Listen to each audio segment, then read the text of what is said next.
Dalam video saya sebelum ni, saya dah ceritakan pasal hubungan hormon dengan hati. Tapi sebenarnya, hati bukan satu-satunya organ yang kontrol hormon kita.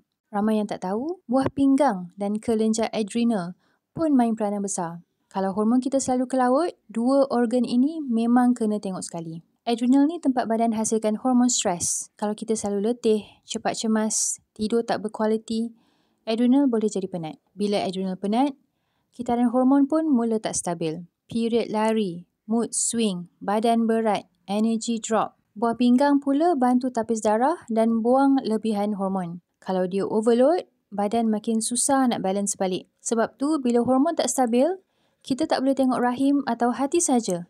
Seluruh sistem kena align sama-sama. Kalau nak saya DM penerangan penuh pasal hormon, adrenal dan langkah nak mula, komen nak info. Saya akan DM satu-satu secara private. Assalamualaikum.